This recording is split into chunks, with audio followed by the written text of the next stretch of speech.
তোমরা কি কেউ বাড়িতে পিনাট বাটার বানাও? যদি না বানাও এইভাবে বানিয়ে দেখতে পারো, ভীষণ ভালো হয় খেতে।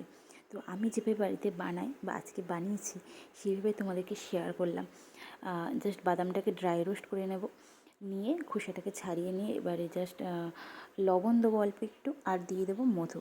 ব্যাস এই তিনটে জিনিসই হয়ে যাবে কাজ। আর এটা ভীষণ ভালোভাবে ব্লেন্ড করতে হবে, মানে খুব স্মুথ হয়তো হবে না, দোকানে যেমন স্মুথ পিনাট বাটার পাওয়া যায় তবে তার থেকে এটা অনেক গুণ বেটার।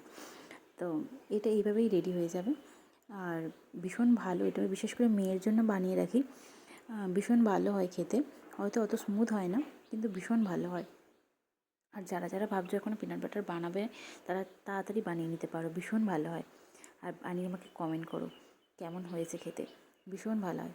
মিষ্টিটাও খুব ব্যালেন্স হয়, দারুণ হয়। অতটা বাজারে যেটা মিষ্টি খুব বেশি সেটা হয়তো হয় না, কিন্তু সুন্দর একটা ব্যালেন্স হয়। হোমমেড জিনিসটা বেটারই। তো যারা যারা ভাবছো এখন পিনাট বাটার বানাবে বাড়িতে, তারা তাড়াতাড়ি পিনাট বাটার বানিয়ে নিতে পারো। এই যে আমার ফাইনাল পিনাট বাটার বানানো রেডি, দেখছো কেমন হয়েছে জানিও কমেন্টে।